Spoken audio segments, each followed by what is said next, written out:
ప్రత్యేకంగా చెప్పవలసినటువంటి తండ్రులైనటువంటి వారందరికీ కూడా మరి శుభాకాంక్షలు. ఈ యొక్క ఫాదర్స్ డే, ఈరోజు ఫాదర్స్ డే కాబట్టి మరి తండ్రులైనటువంటి వారందరికీ కూడా ఈ యొక్క ప్రత్యేకమైనటువంటి శుభాకాంక్షలు తెలియపరచుకుంటున్నాం. తండ్రులైనటువంటి వారు ఉన్నారు, ఇద్దరు ఉన్నారు, తండ్రులైనటువంటి వారు ముగ్గురున్నారు. ఈరోజు ఫాదర్స్ డే, మంచిది. మరి తండ్రి అనేటువంటి స్థానానికి మరి ప్రతి ఒక్క విషయము కూడా చాలా ప్రాధాన్యమైనటువంటిది ఉంది అనేటువంటి విషయాన్ని మరి యేసు ప్రభు వారు సైతం కూడా దాన్ని రుజువు చేసినటువంటి వారై ఉన్నారు. అందును బట్టి దేవునికి మహిమ కలుగును గాక. మరి అలాగే యెషయా గ్రంథం 64వ అధ్యాయం 8వ వచనాన్ని ఒకసారి మనము చూసుకుని ఈ యొక్క ఉపదేశ క్రమంలోనికి మనం వెళ్దాం. ఎందుకంటే ఈరోజు ఫాదర్స్ డే గురించి నేను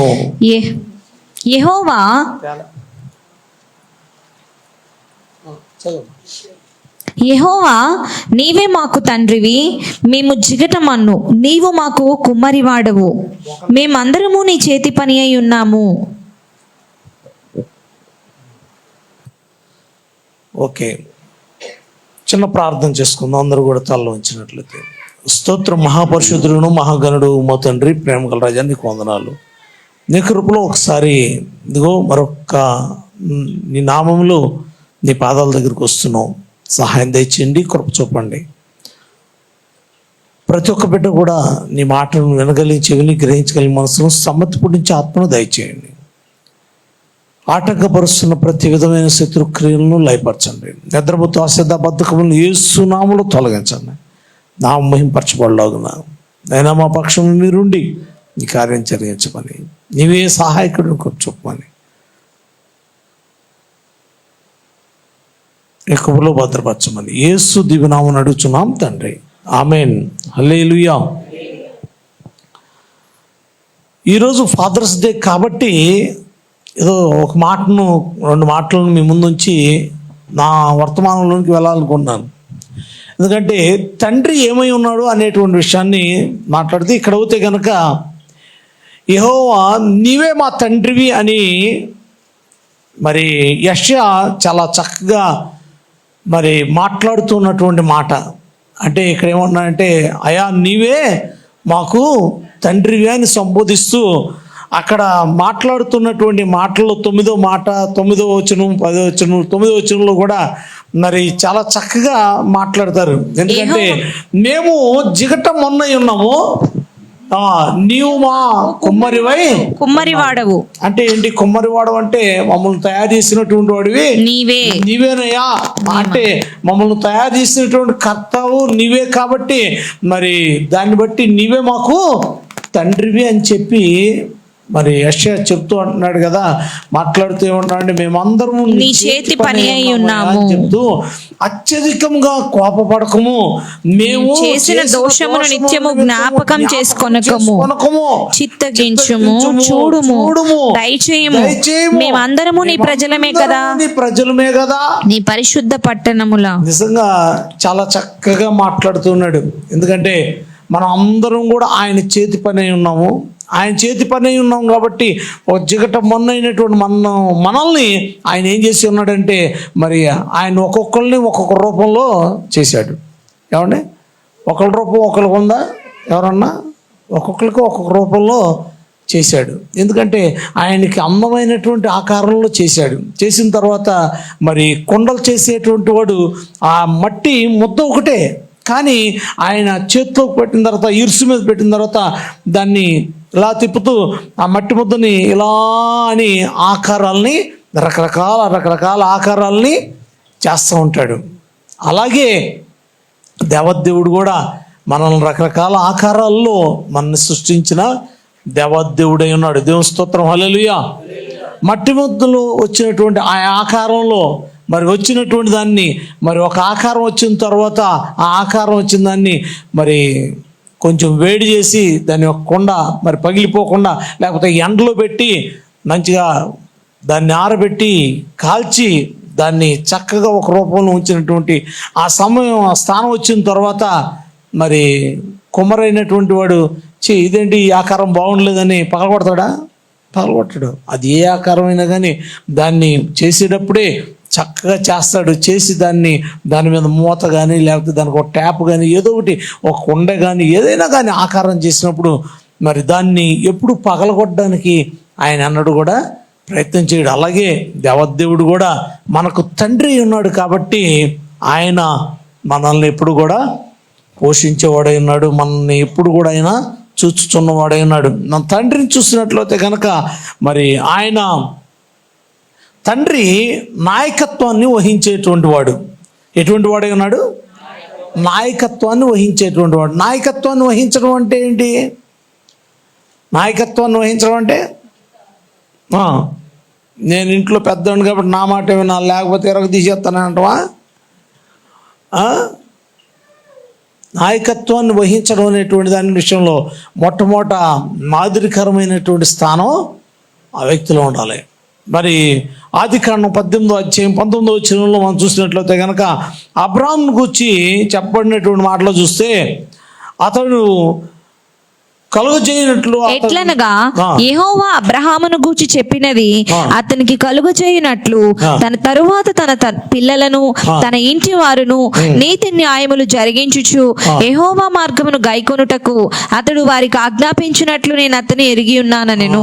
ఏంటంటే ఆయన ఎప్పుడు ఎరిగి ఉన్నాడంట? అబ్రహాముని వాళ్ళ యొక్క పిల్లలు అందరూ కూడా నీతి న్యాయాలను అనుసరించి నడుచుకునేటువంటి వారుగా చేస్తాను అనేటువంటి విషయాన్ని ఆయన ముందుగానే ఎరిగి ఉన్నటువంటి వాడే అబ్రాహాముని ఆ యొక్క నాయకత్వ విలువలు కలిగినటువంటి ఒక గొప్ప వ్యక్తిగా దేవదేవుడు మరి నియమించినటువంటి వాడుగా ఉన్నాడంట. అలాగే మరి నాయకత్వం అనగానే యెహోషువ జ్ఞాపకం వస్తాడు. ఎందుకంటే యెహోషువ విషయంలో యెహోషువ గ్రంథం 24వ అధ్యాయం 15వ వచనంలో యెహోవాను సేవించుటకు మీ దృష్టికి కీడకని తోచక ఎడల మీరు ఎవరిని సేవించెదరో అది అందరినీ మీ పితరులను సేవించిన దేవతలను సేవించుదరో మీరు కోరుకొనుడి.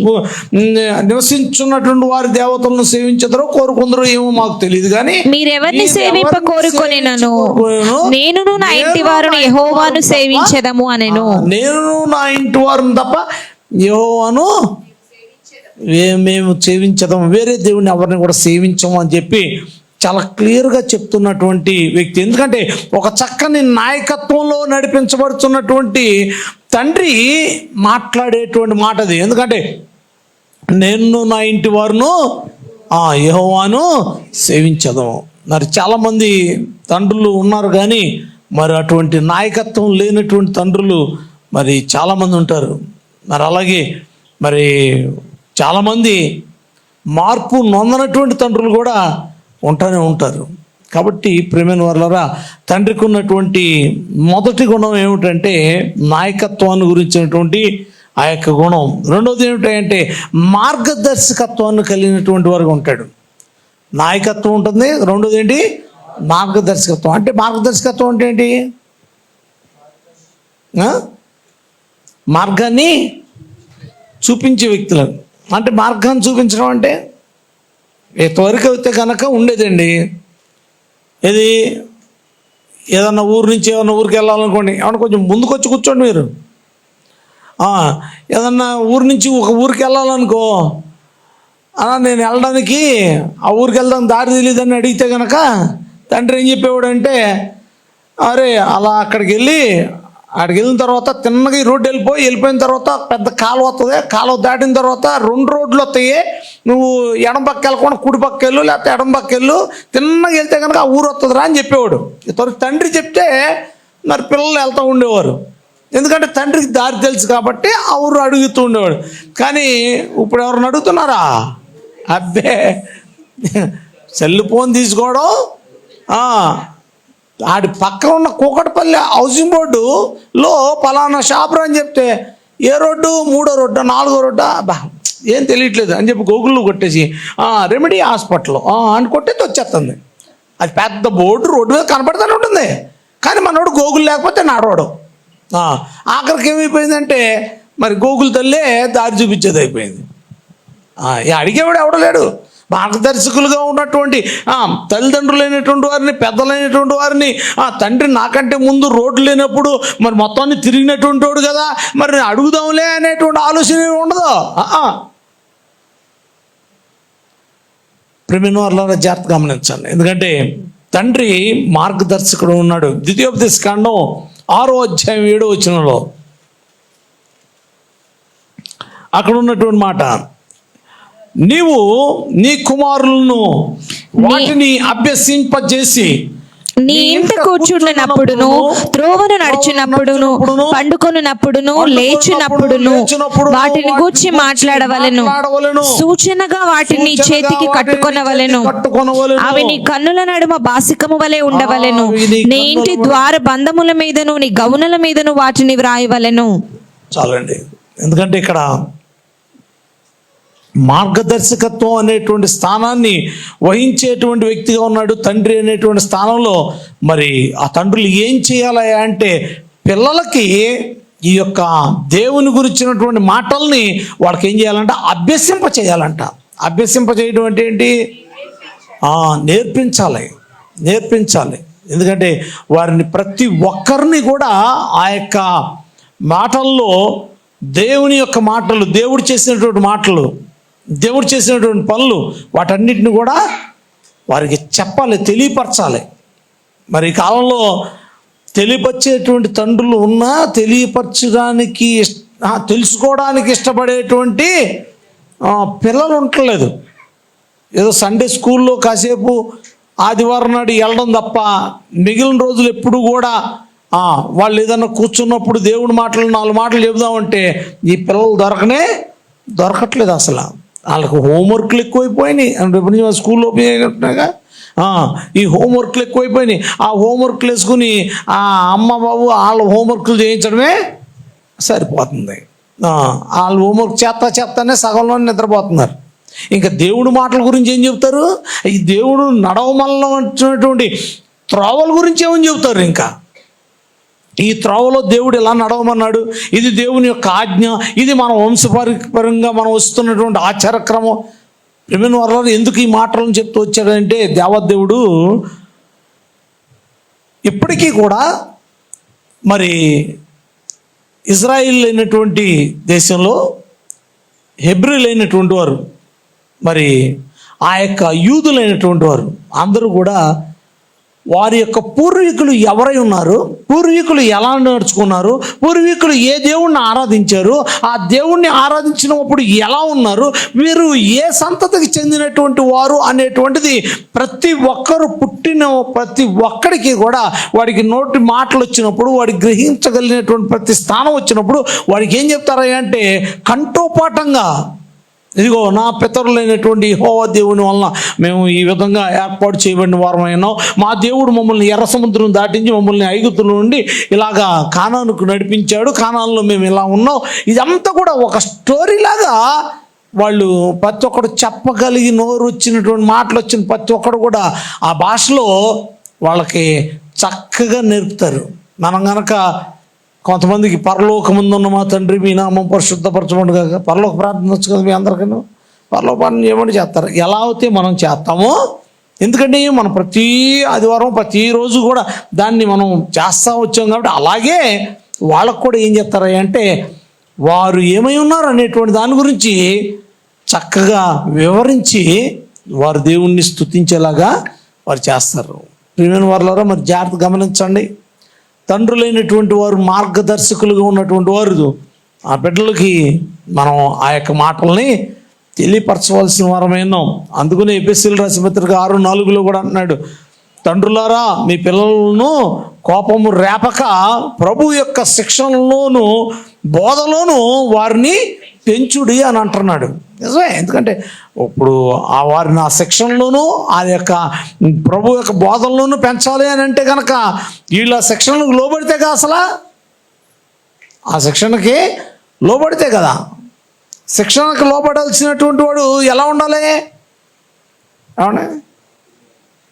శిక్షణకు లోబడాలంటే అంటే ఒక మిలిటరీలోకి మనం వెళ్ళామనుకో, వాళ్ళ శిక్షణకి మనం లోబడాలి, లేకపోతే ఊరుకుంటారు, వాళ్ళు పంపించేస్తారు.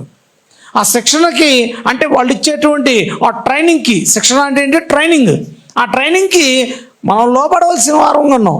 అలాగే తండ్రి యొక్క శిక్షణకి ఎప్పుడైతే మనం లోబడతామో అప్పుడు దేవదేవుడు ఫలింప చేస్తాడు ప్రతి ఒక్క విషయంలోనూ కూడా. ఎందుకంటే ఆ యొక్క తండ్రి ఏమై ఉన్నాడా అంటే మార్గదర్శకుడై ఉన్నాడు.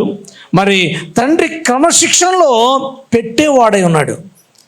తండ్రి ఏం చేసేవాడై ఉన్నాడు? క్రమశిక్షణలో పెట్టేవాడైనా అంట. అంటే కుటుంబ బాధ్యతల్లో మరి పిల్లలను క్రమశిక్షణలో పెట్టడం అనేటువంటిది తండ్రిగా ఒక బాధ్యత కలిగినటువంటి వ్యక్తి ఉన్నాడు తండ్రి. ఆ యొక్క మాటలో చూసినట్లయితే గనక ఆ యొక్క హెబ్రీ భాషలో, హెబ్రీ రాసిన పత్రిక 12వ అధ్యాయంలో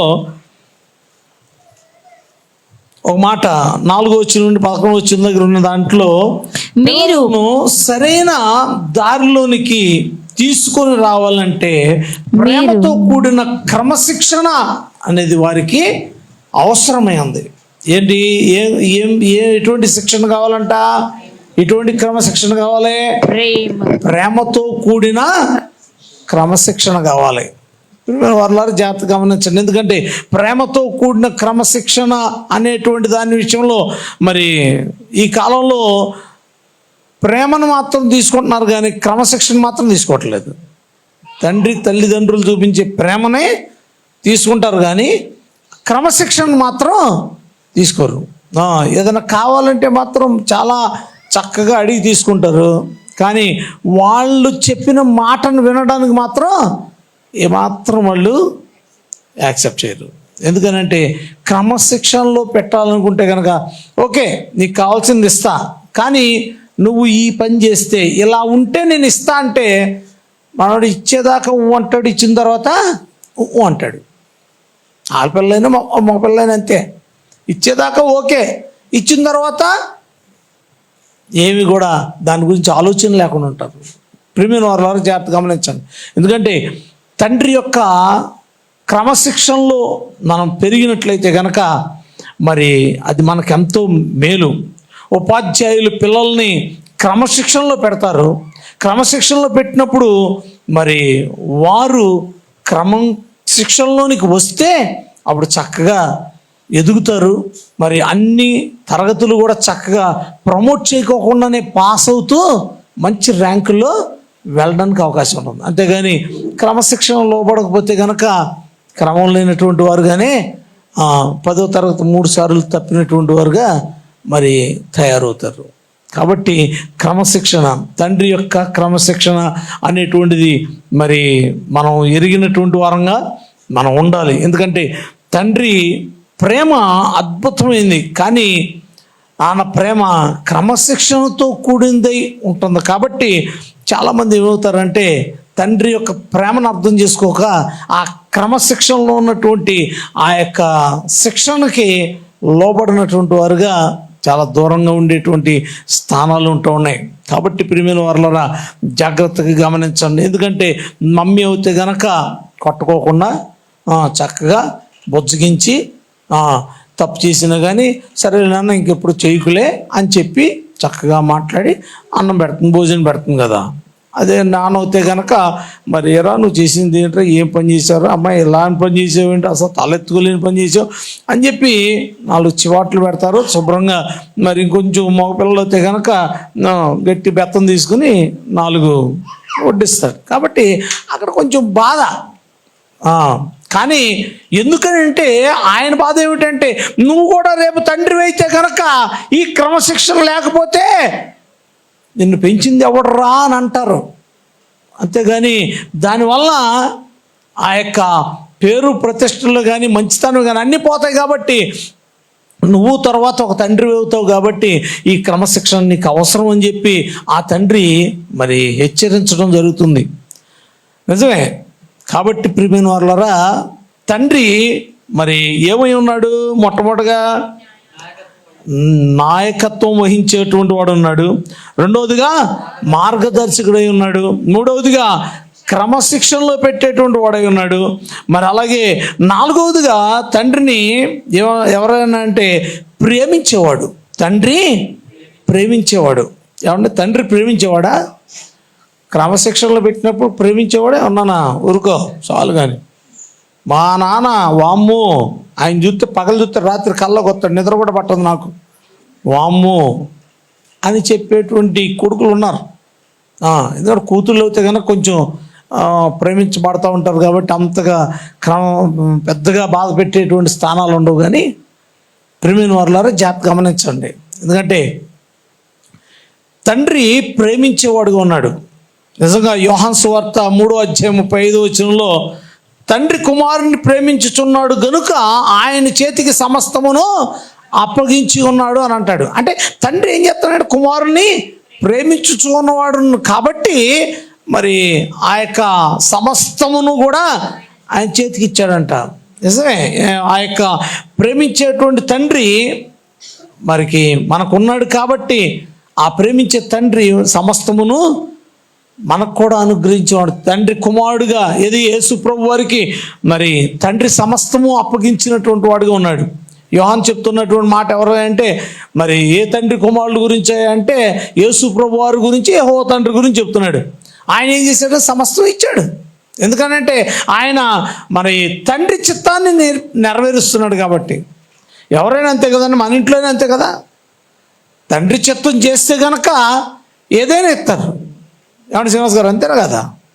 మనం చెప్పినట్లుగా మన పిల్లలు వింటే వాడు బాధ్యత కలిగిన వాడుగా ఉంటున్నాడు, బాధ్యతను వ్యవహరిస్తున్నాడు అనేటువంటి స్థానం ఉన్నప్పుడు ప్రతి ఒక్క బాధ్యత ఆ వ్యక్తి కలిగినటువంటి వాడుగా ఈ కుటుంబ బాధ్యత నాది అన్న రీతిగా తీసుకున్నప్పుడు తండ్రి సమస్తమైనటువంటి బాధ్యతను కూడా మరి ప్రేమించి ఆ కుమారుడికి అప్పగించడంలో ఏమాత్రం వెనకాడ్డు. ఎందుకంటే ఏదైనా కానీ బరువు బాధ్యతలు మోయాల్సినోడు నువ్వే, తర్వాత నువ్వే చూసుకోవాలి ఇదంతా. కాబట్టి ఇప్పటి నుండే జాగ్రత్తగా చూసుకోమని చెప్పడంలో తండ్రి ప్రేమ ఎంతో దాగి ఉంది. కాబట్టి ప్రేమిన వారులారా జాగ్రత్త గమనించండి. ఎందుకంటే ఆ యొక్క తండ్రి ప్రేమ ఎప్పుడు కూడా వ్యక్తం చేయడానికి ఆయన ప్రయత్నించినటువంటి ఆ ప్రేమను అర్థం చేసుకోవడానికి మరి కుమారులే కానీ కుమార్తెలే కానీ వారు గనక దాన్ని గ్రహించగలిగితే ఆ తండ్రి ప్రేమని వారు గద్దించినా, లేకపోతే వారు సరిచేసినా, లేకపోతే వారు ఏదన్నా ఒక మాట మాట్లాడినా కానీ దాన్ని అర్థం చేసుకోగలిగినటువంటి స్థానంలో బిడ్డలు ఉన్నప్పుడు ఆ తండ్రి ప్రేమని అర్థం చేసుకోగలుగుతారు. దేవుని స్తోత్రం, హల్లెలూయా. మరి అలాగే తండ్రి పిల్లల నుంచి మాదిరిగా ఉండువాడై ఉన్నాడు. ఎవరికి? పిల్లలకు మంచి మాదిరిగా ఉండేటువంటి వాడుగా ఉన్నాడు. తండ్రి ఎలా ఉండాలి అంటే పిల్లలకు ఒక మంచి మాదిరిగా ఉండాలి. ఆయన మంచి మాదిరిగా ఉండేవాడుగా ఉన్నాడు. కానీ పిల్లలే ఏమవుతారంటే తండ్రికి మంచి మాదిరికరమైనటువంటి వారుగా ఉండలేని వారుగా ఉంటారు. యోహాను సువార్తలో 5:19 తండ్రి ఏది చేయుట కుమారుడు చూచెనో అదే కానీ తనంతట తాను ఏదీను చేయనేరడు. ఆయన వేటిని చేయును వాటిని కుమారుడు అలాగే చేశాడు. ఇక్కడ చూసినట్లయితే కనుక తండ్రి ఏం చేశాడో కుమారుడు కూడా అదే చేశాడు, వేరేది ఏం చేయలేదు. తండ్రి ఏది చేయమని చెప్పాడో కుమారుడు అదే చేశాడు తప్ప వేరేది కూడా చేయలేదు. మనలోకి అయితే కనుక సగం వరకు తండ్రి చెప్పినటువంటి పనులు చేస్తారు, సగం తర్వాత ఆలస్యం వచ్చినట్టు చేస్తారు. ఎందుకనంటే సగం దాకా వెళ్ళేప్పటికి ఈ తండ్రి చెప్పినట్టు చేయడానికి వీడికి ఇసుకొచ్చేస్తుంది. ఎక్కడి నుంచి ఏం చేస్తారంటే వాళ్ళ ఇష్టం వచ్చినట్టు చేసుకుంటూ పోతుంటారు.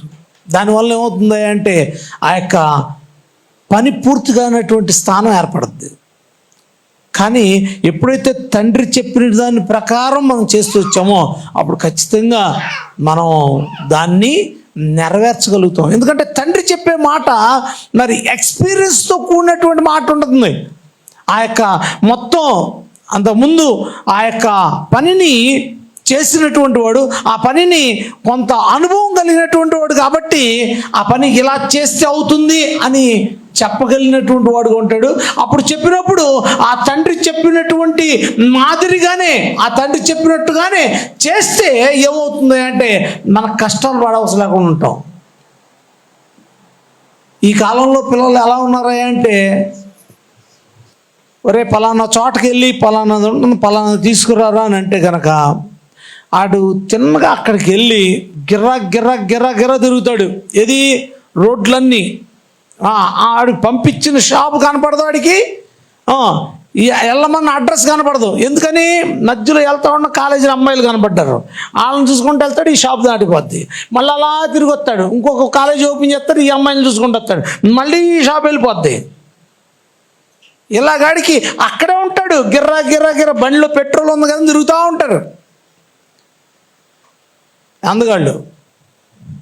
అసలు చెప్పినటువంటి పని మీద వారి యొక్క దృష్టిని ఉంచనటువంటి స్థానం. తండ్రి ఒక మాదిరికరమైన మాట చెప్పినప్పుడు ఆ మాదిరికరమైన మాటకి లోబడినటువంటి వారు. నిజంగా నాకు ఈ మాటలో ఒక వ్యక్తి జ్ఞాపకం వస్తున్నాడు, యొప్తా జ్ఞాపకం వస్తున్నాడు. యొప్తా విషయంలో తన కుమార్తె ఎదురొచ్చినప్పుడు ఎవరు ఎదురొస్తే వాళ్ళని దేవుని సన్నిధికి ఇచ్చేస్తాను అనుకున్నాడు.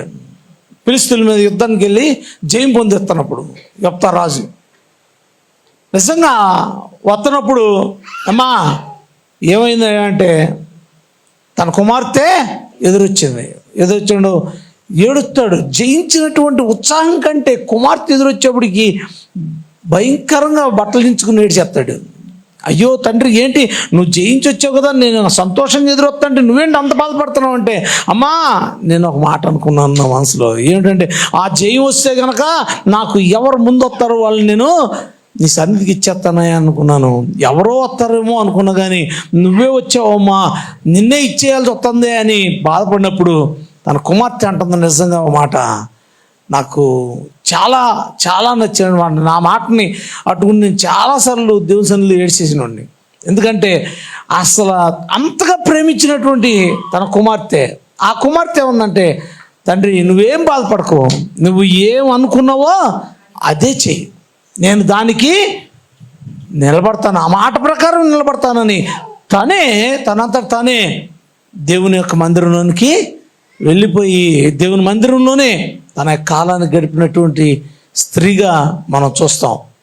ఎందుకంటే చాలా గొప్ప వ్యక్తిత్వం, తండ్రి మాటకి మరి లోబడినటువంటి గొప్ప స్థానం, తండ్రి అనుకున్నటువంటి మాటకి మాదిరిగా తను నిలబడినటువంటి ఆ స్థానం నిజం చాలా గొప్పది. మనందరికీ ఒక గొప్ప మాదిరిని చూపించేటువంటి స్థానం. మరి మనలో ఎంతమంది ఉంటున్నాం, మన తల్లిదండ్రులైనటువంటి వారు మరి మాట్లాడినప్పుడు లేదా ఒక మాట చెప్పినప్పుడు ఆ మాటకి ఎంతమంది లోబడి ఉంటున్నాం, ఎంతమంది లోబడి మరి చేస్తున్నాం, ఆ పని లోబడి ఎంతమంది ఉండగలుగుతున్నాం. నిజమండి, ఎందుకంటే తండ్రి యొక్క బాధ్యతను తండ్రి నెరవేర్చాలని అంటే కనుకండి,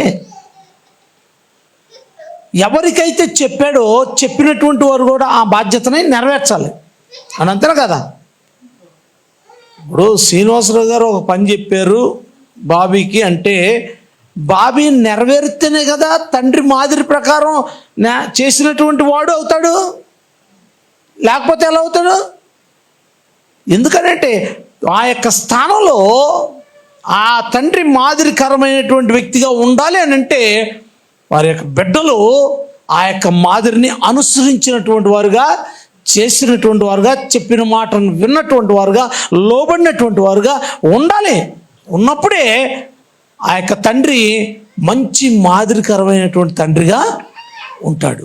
కాబట్టి ప్రియ దేవుని బిడ్డలారా జాగ్రత్తగా గమనించండి. ఎందుకంటే అది మా తండ్రి ఒక మంచి మాదిరికరమైన వ్యక్తి అని చెప్పడానికి రుజువైనటువంటిది ఎవరై అంటే బిడ్డలే. కాబట్టి దానిని నిలబెట్టవలసినటువంటి గొప్ప బాధ్యత ఎవరికి ఉందంటే బిడ్డలకి ఉంది. ఎందుకని ఆ మాట నేను చెప్తున్నానంటే, ఒకవేళ ఎవరైనా కానీ చెడు త్రోవలో తిరిగినప్పుడు, చెడు త్రోవలో వెళ్ళిపోతున్నప్పుడు మొట్టమొదటి అనేది ఎవరంటే, ఎవరు పెంచారు రాయల్ని, ఈ విధమైన పెంపకం ఏం పెంచారా అనేటువంటి మాట వస్తుంది. ఆ స్థానం ఎవరికి వస్తాయి అంటే తల్లిదండ్రులైనటువంటి వారికి వస్తుంది. కాబట్టి ప్రతి ఒక్క విషయంలోనూ దేవుని బిడ్డలారా జాగ్రత్తగా గమనించండి. ఎందుకంటే దేవదేవుడు ఆయన తండ్రి ఏది చెప్పాడో తను అది తప్ప మరి ఏది కూడా చేయలేదంట. మరి ఈ కాలంలో మరి పిల్లలైనటువంటి వారు ఆ పనిని చేస్తున్నారా? నేను మాత్రం ఒకటి చెప్పగలను, మనం చెప్పింది తప్ప వేరేది ఏదైనా చేస్తారు, అంతే కదా? ఏమండి, తల్లిదండ్రులు చెప్పింది తప్ప మరి అన్ని పనులు చేస్తారు. ఇది వద్దు అంటే కనుక అది కాకుండా వాళ్ళు ఇష్టమైనవి అన్నీ చేస్తూ ఉంటారు. ఇది చెయ్యొద్దు అని అంటే కనుక మనకు ముందు చేయకపోయినా కానీ బయటికి వెళ్ళి అదే పని చేస్తారు వాళ్ళు. ఎందుకంటే అసలు ఎందుకు చేయొద్దు అన్నాడు అనేటువంటి బాధ వాళ్ళకి. వాళ్ళు కూడా ఎక్స్పీరియన్స్ అయిపోవాలని ఆలోచన. ప్రేమైన వారులారా జాగ్రత్త గమనించండి. ఎందుకంటే తండ్రి ఆ ఎక్స్పీరియన్స్ అయ్యి చెప్తున్నాడు కాబట్టి కుమారుడు మళ్ళా ఎదురు మాట్లాడుకోకుండా ఆయన ఏది చెప్పాడో దాన్నే ఏం చేస్తూ వచ్చాడు. అలాగే ప్రియమైనటువంటి వారులారా, మరి సంఘంలో ఉన్నటువంటి యవనరులారా, మీరందరూ కూడా మరి తల్లిదండ్రుల యొక్క మాటకి లోబడినటువంటి వారై తల్లిదండ్రుల యొక్క మాదిరి అయినటువంటి ఆ యొక్క స్థానాల్ని మరి మీరు కలిగినటువంటి వారుగా ఉండాలని దేవదేవుడు కోరుకుంటున్నాడు. ఎందుకంటే ఒక ఫాదర్స్ డే రోజు నాడు ఆ యొక్క తండ్రిని ఘనపరిచేటువంటి స్థానం మనం ఉండాలి అని అంటే కనుక వారు దేన్ని బట్టి ఘనపరచబడతారు? ఎవరిని బట్టి ఘనపరచబడతారు? వారి యొక్క పిల్లల్ని బట్టి, వారి పిల్లలను వారు పెరిగినటువంటి విధానాలను బట్టి. ఎవరు అబ్బాయిరా నువ్వు? పలానా జగదేక్ కుమార్ గారు అబ్బాయిని. అలాగా నువ్వు బాబు పాస్టర్ గారు అబ్బాయిగా నువ్వు, సరే అయితే అనేటువంటి స్థానం ఎప్పుడు ఏమిటి అంటే కనుక మన ప్రవర్తనను బట్టి, మనకున్నటువంటి స్థితిని బట్టి, స్థానాన్ని బట్టి అవి ఏమవుతాయంటే ఘనపరచబడతా ఉంటే మన తండ్రిని ఘనపరిచేటువంటి స్థానంలోకి వస్తాయి.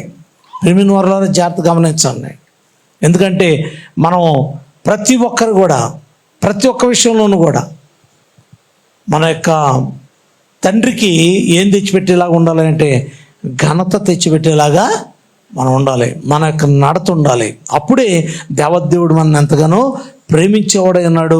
ఆయన మాదిరిని మనం కనుక నడుచుకున్నట్లయితే మనల్ని దేవుడు ఎంతగానో ప్రేమించేవాడై ఉన్నాడు. మరి అలాగే ఆ రోజుగా చూసినట్లయితే కనుక తండ్రి పిల్లలకు సంతోషాన్ని కలిగించేవాడు. తండ్రి పిల్లలకే ఏం కలుగు చేస్తాడు?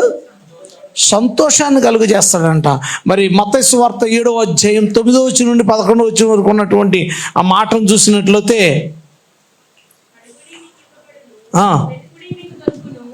7వ అధ్యాయం, మీలో ఏ మనుషుడైనను తన కుమారుడు తను రొట్టెని అడిగిన ఎడలా వానికి రాతినిచ్చునా, చేపను అడిగిన ఎడలా పామునిచ్చునా? మీరు చెడ్డవారై ఉండియు మీ పిల్లలకు మంచి ఈవులను ఎరిగి ఉండగా పరలోకమందున్న మీ తండ్రి తన్ను అడుగు వారికి అంతకంటే ఎంతో నిశ్చయముగా మంచి ఈవులను ఇచ్చును. చాలండి. నా తండ్రి ఎలాంటి వాడై ఉన్నాడా అంటే మనము చెడ్డవారమైనప్పటికీ కూడా మనకేమిస్తాడంట? మంచి ఈవులను ఇస్తాడంట.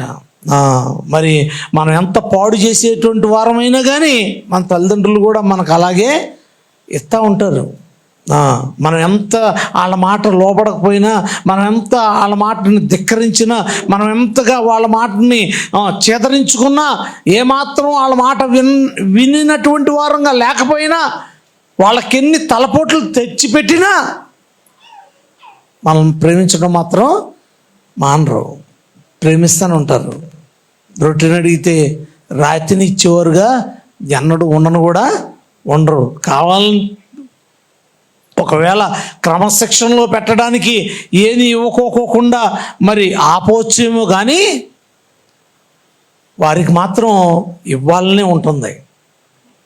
కాబట్టి ప్రియమైన వారులారా, తండ్రి పిల్లలను సంతోషపెట్టేవాడుగా ఉంటాడు. ఒక కథ నేను చాలా సంవత్సరాల క్రితం, చాలా రోజుల క్రితం నేను చదువుతూ వచ్చాను, విన్నాను, చదివాను కూడా. ఒక తండ్రి కొడుకు కాలేజీకి వెళ్ళిన తర్వాత మరి బైక్ కావాలని అతడు అడుగుతూ ఉంటే, ఆ బైక్ విషయంలో తండ్రి చేసేదే చిన్న ఉద్యోగం, బైక్ కొనిపెట్టడం అంటే చాలా కష్టమైన పని, తన వల్ల కాని పని. తండ్రే సైకిల్ మీద వెళ్ళి డ్యూటీకి వెళ్ళి వస్తూ ఉంటాడు. అటువంటి వ్యక్తి కుమారుడు కాలేజీకి వెళ్ళాలని, నాకు బైక్ కావాలి, నా బైక్ ఉంటేనే నేను కాలేజీకి వెళ్తాను, లేకపోతే నేను వెళ్ళనని మరి గొడవ పెట్టినప్పుడు ఆ తండ్రి, నాన్న నీకెందుకు, నీకు ఇస్తాను, తప్పనిసరిగా ఇస్తాను అని చెప్పి, ఆ ఫస్ట్ ఇయర్ అయిపోయింది, సెకండ్ ఇయర్కి వచ్చేసాడు. సెకండ్ ఇయర్లో కూడా ఇదిగో నీకు ఏమైనా సరే ఇస్తాను, తప్పనిసరిగా కొనిస్తానని అంటనే ఉన్నాడు. కానీ ఎప్పుడు ఇవ్వనని అనలేదు తండ్రి, తప్పనిసరిగా ఇస్తానని అంటే, ఆ రోజు నువ్వేమైనా సరే ఇస్తేనే కానీ నేను వెళ్ళనని గట్టిగా కూర్చున్నప్పుడు ఆ తండ్రి ఏం చేశాడంటే, సరే నువ్వు తప్పనిసరిగా ఇస్తానని ఇన్ని సంవత్సరాల నుంచి చెప్పాను కదా, అలాగే నీకు రేపు బర్త్డే అప్పుడు, నెక్స్ట్ మంత్ నీ బర్త్డే కదా, నీ బర్త్డే అప్పుడు కంపల్సరీ నీకు బండిని నేను గిఫ్ట్గా ఇస్తాను అని చెప్పి తండ్రి ఏం చెప్పాడంటే ఆ మాట ఇచ్చాడు. మాట ఇచ్చిన తర్వాత మరి ఆ యొక్క కుమారుడు బర్త్డే రాని వచ్చినప్పుడు మరి ఆ తండ్రి ఏం చేశాడంటే ఒక తాళం చేతి తీసుకొచ్చి ఇచ్చాడు. అది కొత్త బండి. వెళ్ళి షోరూంలో మరి ఆ తాళం తీసుకుని షోరూంలో బండి తీసుకోమన్నాడు. బండి తీసుకోమంటే ఆ యొక్క బండి తీసుకోవడానికి వెళ్ళాడు. వెళ్ళినప్పుడు ఆ బండి తీసుకుంటానికి ఆ తాళం తీసి, ఇదిగోండి ఈ తాళం దేనికి వస్తుంది, ఏంటి కాగితాలు ఇగో అని చెప్పి, మరి తను వెళ్ళలేదు కదా, అది వెళ్ళాడు. వెళ్ళిన తర్వాత ఆ కాగితాలు చూపించినప్పుడు, పలానా ఆయన కొడుకు, సరే అయితే ఆయన ఇచ్చారా, ఆయన సరే అయితే ఈ కాగితాలను తీసుకుని ఆయన ఇదిగో బండిని ఇది అంటేను, అతడు కొడుకు ఆ బండిని చూసి చాలా ఆశ్చర్యపోతాడు. ఇంత పెద్ద బండిని నాకు నా తండ్రి ఇచ్చాడని చాలా సంతోషపడతాడు. చాలా సంతోషపడిన తర్వాత ఆ బండిని తీసుకెళ్ళడానికి మొత్తం అంతా కూడా ఫిట్టింగ్ అన్నీ అయిపోయి షోరూమ్ నుంచి అలా బయట తీసుకెళ్ళిపోయే ముందు ఒకళ్ళు ఎదురొచ్చి ఆ యొక్క వ్యక్తి పేరు అడుగుతారు. పేరు అడిగినప్పుడు ఏంటి ఎవరని అంటేను, ఇదిగో ఈ వ్యక్తి గురించి మాకు కావాలి ఇన్ఫర్మేషన్ అంటే, సరేనని ఆయన ఆ బండి ఇదిగోండి, ఆయన మీకు కావాల్సిన వ్యక్తి, ఈ యొక్క బండిని కొన్నటువంటి వ్యక్తి అని అంటే, వాళ్ళు ఆ యొక్క కొడుకుతో చెప్పిన మాట ఏమిటంటే ఒకే మాట చెప్తారు. ఏమిటంటే, అయ్యా మీ తండ్రి నా యొక్క కొడుకు యొక్క బతుకుని కాపాడాడు కాబట్టి ఇదిగో కృతజ్ఞతగా నేను కానుకగా ఈ బండిని మీ తండ్రికి ఇవ్వడం జరుగుతుంది, దీన్ని చాలా జాగ్రత్తగా వాడుకో, ఇది మీ తండ్రి జీవితం అని అంది. అంటే ఏం అర్థం కాల ఈ కుర్రోడికి.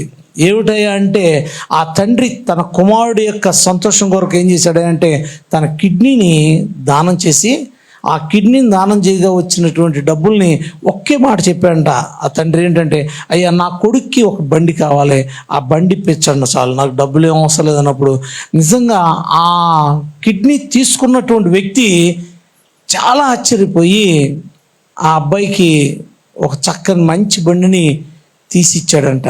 తీసుకుని వెళ్ళేటప్పుడు ఆ యొక్క సంతోషం కంటే నా తండ్రి నా కోసం తన కిడ్నీనే ఇచ్చేసాడా అని చెప్పి ఎంతో బాధపడుతూ తండ్రి దగ్గరికి వెళ్ళాడంట. దేవుని బిడ్డలారా జాగ్రత్త గమనించండి. ఎందుకంటే తండ్రి ఎటువంటి వాడై ఉన్నాడంటే తన బిడ్డల యొక్క సంతోషం కొరకు దేన్నైనా త్యాగం చేయగలిగిన వాడైనాడు. దేవుని స్తోత్రం, హల్లెలూయా. మన తండ్రి అయినటువంటి దేవదేవుడు మరి మన కోసం ఆయన సమస్తాన్ని త్యాగం చేసిన వాడైనాడు. ఆఖరి రక్తపు బొట్టు వరకు కూడా ఆయన నీ కోసం నా కోసం త్యాగం చేసిన వాడైనాడు. ఎందుకంటే త్యాగం అనేటువంటి దాని విషయంలో మరి ఆ యొక్క గొప్ప స్థానాన్ని, గొప్ప మరి స్థితిని, సంతోషం కొరకు మరి ఆయన ఇచ్చినటువంటి ఆ యొక్క సమర్పణ స్థానం మనం ఎంతైనా కూడా జ్ఞాపకం చేసుకోవాల్సిన వారమైనా. దేవుని స్తోత్రం, హల్లెలూయా. మరి పిల్లలను కాపుదలనిచ్చేటువంటి వాడుగా, మరి అలాగే వారిని సంతోషపెట్టేటువంటి వాడుగా, వారికి అందరికీ కూడా మరి మంచి ప్రేమను అందించేవాడుగా, మరి అలాగే క్రమశిక్షణలో నడిపించేవాడుగా, మరి అలాగే మరి నాయకత్వ విలువలు కలిగిన వాడుగా, మార్గదర్శకుడుగా, ఇన్ని గుణాలు కలిగినటువంటి తండ్రిని మనం ఎంతగానో సన్మానించవలసిన వారమైనాం. దేవుని స్తోత్రం, హల్లెలూయా. ఈరోజు మా తండ్రి గారితో ఉదయం నేను కింద దిగొస్తూనే ఫోన్ చేస్తే అప్పుడు ఆయన పడుకున్నారు. ఈరోజు బయటకు వెళ్ళి వచ్చారని 4 గంటలకే. మళ్ళీ లేచిన తర్వాత మళ్ళీ ఏంటి ఫోన్ మిస్డ్ కాల్ ఉంది ఏంటి అని ఫోన్ చేస్తే, డాడీ హ్యాపీ ఫాదర్స్ డే అంటేనో, ఓ అలాగా ఈరోజు ఫాదర్స్ డే అయితే నేనేం చెప్పాలి అని అంటున్నారు ఆయన. ఎందుకంటే ఆ తరగతి వారికి, అంటే ఆ వయసులో ఉన్నటువంటి వారికి తెలియకపోవచ్చు, కానీ ఇప్పుడు ఫాదర్స్ డే అని, మదర్స్ డే అని వీటన్నిటిని జరుపుకుంటూ ఉన్నటువంటి స్థానాలు మనందరికీ తెలుసు. ఎందుకు వీటిని జరుపుకుంటున్నాం, ఎందుకు ఏమిటి అనేటువంటి విషయాన్ని గమనించినట్లయితే కనుక, ఒక తండ్రి ఏ బాధ్యతను కలిగినటువంటి వాడిగా ఆ కుటుంబంలో ఉన్నాడు, మరి అలాగే మరి తర్వాత తండ్రి అయితే కనుక ఏ బాధ్యత కలిగిన వారుగా మనం జీవించాలి అనేటువంటి స్థానాల్ని మనం తెలుసుకోవడం కోసమని దేవదేవుడు ఏం చేశాడంటే కొంచెం ఆధునికమైనటువంటి ఈ యొక్క వారికి తెలియపరచడం కోసమని. ఇది ఎందుకంటే హైటెక్ భక్తి కదా, మన భక్తి అంతా హైటెక్ భక్తే, ఆదివారం కనపడే భక్తి కదా. అందుకని ఏంటంటే మనం మరి ఆదివారం నాడు కనపడతారు కాబట్టి ఆదివారం నాడే మరి బాబు తండ్రిలాగా నువ్వు ఏ విధంగా జీవించాలి, బాధ్యత కలిగి ఒక చక్కని నాయకత్వాన్ని కలిగినటువంటి వ్యక్తిలా ఉండాలి, అమ్మ తల్లి నువ్వు కూడా ఇలాగ ఉండాలి అని చెప్పడం కోసమని, తెలియపరచడం కోసమని ప్రత్యేకంగా ఏం చేశాడంటే ఈ రోజులన్నింటినీ కూడా ఇలాగ దేవదేవుడు ఉంచాడేమో అని అనుకుంటాను. ఎందుకంటే నా తరానికి ముందు తరానికి వారికి ఈ ఫాదర్స్ డేలు లేకపోతే మదర్స్ డేలు ఈ డేలు ఏమో తెలుసండి వీళ్ళకే? ఏం తెలియదు. ఇప్పుడు ఉన్నటువంటి ఈ జనరేషన్లోనే జస్ట్ ఓన్లీ 10-15 years బ్యాక్ నుంచి వచ్చినాయి ఇవన్నీ కూడా. ఆ తరం అంత ముందు ఉన్నటువంటి వారికి అవి కూడా తెలియదు. ఎందుకంటే ఇప్పటి కాలంలో అందరూ కూడా ఏమవుతున్నారు అంటే ప్రతి ఒక్క దాని విషయంలో స్కిప్ అయిపోయేటువంటి వారుగా ఉంటున్నారు. ఎక్కువ ఏమైపోతున్నారు, స్కిప్ అయిపోతున్నారు. మనకి ఏదైనా చూస్తున్నప్పుడు మధ్యలో ఏమొచ్చేద్ది, అడ్వర్టైజ్మెంట్ వచ్చేద్ది. అడ్వర్టైజ్మెంట్ రాగానే దాన్ని ఏం చేస్తాం మనం, అక్కడ ఒక బటన్ వస్తుంది కదా, యారో మార్క్ వేసి అక్కడ దాని మీద రాసి ఉంటాడు, స్కిప్ అని రాసి ఉంటుంది. దాన్ని ఏం చేస్తాం, టచ్ చేస్తాం. ఎందుకంటే మనం చూడటం ఇష్టం ఉండదు, ఎందుకంటే మన ముందు కంటిన్యూటీ పోతుంది కదా. సీరియల్ కంటిన్యూటీ పోతుంది, లేకపోతే సినిమా కంటిన్యూటీ పోతుంది, ఆయన కంటిన్యూటీ పోతుంది కాబట్టి స్కిప్ చేస్తున్నాం కదా. అలాగే చాలా విషయాల్ని మన బాధ్యత కలిగి ఉండవలసినటువంటి ప్రతి విషయాన్ని కూడా మనం ఏం చేస్తున్నామంటే స్కిప్ చేసుకుంటూ పోతున్నాం. కాబట్టి ప్రియమైన వారలారా, వీటిని అన్నింటినీ దేవదేవుడు ఎందుకు ఉంచాడయా అంటే మరి ఈ కాలంలో ఉన్నటువంటి వాళ్ళకి కొంచెం మోడర్న్గా మరి ఉపదేశాన్ని అందించడం కోసమని ఈ యొక్క ఫాదర్స్ డేలు, మదర్స్ డేలు, మరి అలాగే ఇంకేం డేలు అండి, ఇంకా చాలా డేలు పెట్టారులేండి. 365 రోజులు కూడా ఏదో ఒకటి ఉండనే ఉంది. కానీ మనకు దేవుడు మన ముందు ఉంచినటువంటి విషయాలను ఒకసారి మనం పరిశీలించితే, తండ్రి విషయంలోకి వచ్చేప్పటికీ మరి చక్కని మార్గదర్శకత్వం కలిగినటువంటి వాడుగాను, నాయకత్వాన్ని కలిగినటువంటి వాడుగాను, మరి అలాగే క్రమశిక్షణలో పెట్టేటువంటి వాడుగాను, అలాగే మరి ప్రేమించేవాడుగాను, అలాగే మంచి మాదిరిని ఉంచినటువంటి వాడుగాను, అలాగే పిల్లలను సంతోషపెట్టేటువంటి వాడుగాను, అలాగే 7వదిగా పిల్లలను కాపుదలను ఇచ్చేవాడుగాను తండ్రి ఉన్నాడు. ప్రియమైన వారలారా, జాగ్రత్త గమనించండి. మరి ఈ విషయాలన్నింటిని చూస్తే కనుక మరి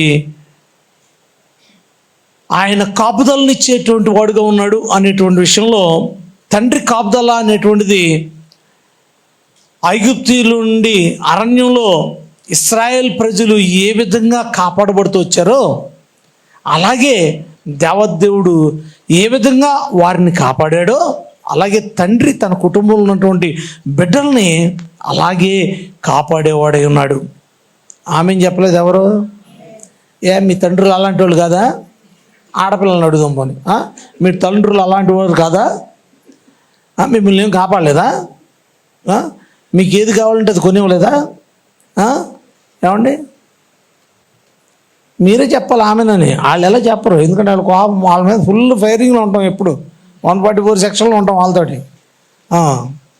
ఆ రేపొద్దున తండ్రి అయిన తర్వాత ఈ బాధ్యతలన్నీ వాడు వహించాలి కాబట్టి వాడు ఇప్పుడు నేర్చుకోకపోతే తర్వాత తెలుసుకోడని అక్కడ ఉండదు. ఆయన కాపాడేటువంటి వాడుగా ఉన్నాడు. ఎందుకని అంటాడనమాట, కోడి తన పిల్లలను ఏ విధంగా అయితే రెక్కల చాటున భద్రపరిచిందో, అలాగే మరి ఏ విధంగా అయితే గద్ద తన పిల్లల్ని రెక్కల మీద కాపాడుతూ వస్తుందో అలాగనే నేను వారిని కాపాడానని చెప్తున్నాడు. అలాగే దేవదేవుడు మరి ఏ విధంగా కాపాడాడో తండ్రి కూడా పిల్లల్ని కాపుదలని ఇచ్చేటువంటి వాడుగా ఉన్నాడు. ఏ విధంగా అయినా కానీ, ఏ తండ్రి అయినా కానీ ఫస్ట్ ఏం చూసుకుంటాడంటే వాళ్ళు ఉండడానికి ఏదో ఒక షెల్టర్ని కోరుకుంటూ ఉంటాడు. ఆ షెల్టర్ ఏదో ఒక షెల్టర్ని, ఏదో ఒకటి, అది రేకులదో లేకపోతే ఏదో గుడారం ఏదో ఒకటి వేసి దాని లోపల ఒక కాపుదల్లో ఉంచాలనేటువంటి ఆలోచన కలిగి ఉంటాడు. అందుకనే ఉద్యోగాలు చేసేవాళ్ళు అయితే కనుక మరి వాళ్ళకు వచ్చేటువంటి జీతంలో సగం జీతం రెంట్లకే కట్టడం సరిపోతుంది. ఏమన్నా అంతేనా కదా? 50,000 సంపాదించేవాళ్ళు 25,000 రెంట్లే కడుతున్నారు. ఎందుకంటే ఆ యొక్క సౌకర్యంగాను ఒక మంచి కాపుదలుగాను ఉండేటువంటి షెల్టర్ ఏర్పాటు చేయాలనేటువంటి ఆలోచన స్థానం. ప్రేమైన వారలారా జాగ్రత్త గమనించండి. ఎందుకంటే ఈరోజు యెషయా అంటున్నటువంటి మాటను జ్ఞాపకం చేసుకుంటూ, నీవే మాకు తండ్రివి, మేము నీ పిల్లలమై ఉన్నాము, మేమందరం కూడా జిగట పన్ను వలె ఉన్నాము, కుమ్మరివి నీవై ఉన్నావు, కాబట్టి నీవే మమ్మల్ని క్రమపరిచేటువంటి వాడివి, నీవే మమ్మల్ని నిలబెట్టేటువంటి వాడివి, నీవే మమ్మల్ని ఆదరించేటువంటి వాడివి అని యెషయా మాట్లాడుచూ ఉండగా, మరి మనం ఎలా ఉన్నాం? మనం దేవదేవునికి మనం లోబడినటువంటి వారంగా మనం ఉన్నామా? ఆయనే మనకు తండ్రి. భూలోకంలో భూమి మీద ఉన్నటువంటి మరి నిన్ను కన్నటువంటి తండ్రి గురించినటువంటి స్థానంలో నీవు ఆ తండ్రిని గురించి మరి ఏ విధంగా లోబడుతూ ఉన్నటువంటి వ్యక్తిగా ఉన్నావో, ఏ విధంగా లోబడుతున్నావో మరి మీకే తెలుసు. కానీ నేను అడిగేది ఏమిటంటే, పరలోకమందు ఉన్నటువంటి తండ్రికి కుమారుడు ఏ విధంగా లోబడి ఉన్నాడో, మరి కుమారుడి మాటకి నువ్వు నేను లోబడుతున్నామా?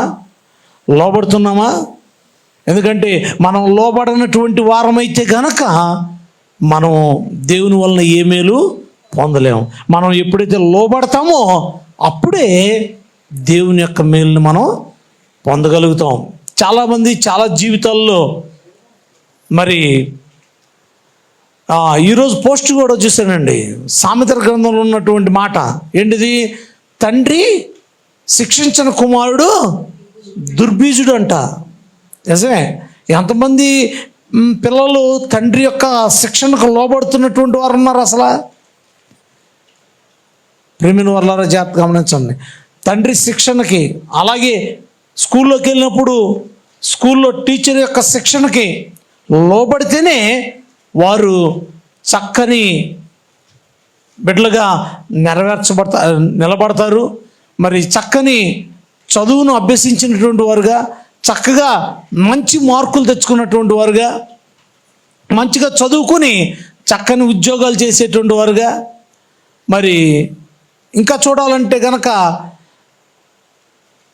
చదువుల్లో ఈ కాలంలో ఎంతో చదివి మరి లక్షల రూపాయలు సంపాదిస్తూ ఉన్నటువంటి బిడ్డలు, వారిని చూస్తే చాలా గర్వకారణంగా ఉంటుంది తల్లిదండ్రులకి. అలాగే దేవుని సన్నిధికి వచ్చి దేవుని మాట ప్రకారం జీవిస్తూ దైవిక సంబంధమైనటువంటి వ్యక్తులుగా జీవిస్తున్నప్పుడు ఆత్మీయ తల్లిదండ్రులకి వారిని చూస్తే ఎంతో గర్వకారణంగా ఉంటుంది. ఎందుకంటే వారు చక్కగా దైవిక సంబంధమైనటువంటి వ్యక్తులుగా, ఆత్మ సంబంధమైనటువంటి అడుగు జాడల్లో నడుస్తున్నటువంటి వ్యక్తులుగా, వారు చాలా చక్కగా మాట వింటున్నటువంటి వ్యక్తులుగా వారు ఉన్నారు అని చెప్పి ఎంతో సంతోషించేవారుగా ఉంటాం. కాబట్టి ప్రియ దేవుని బిడ్డలారా, మరి మీరు ఏ విధంగా ఉంటున్నారు?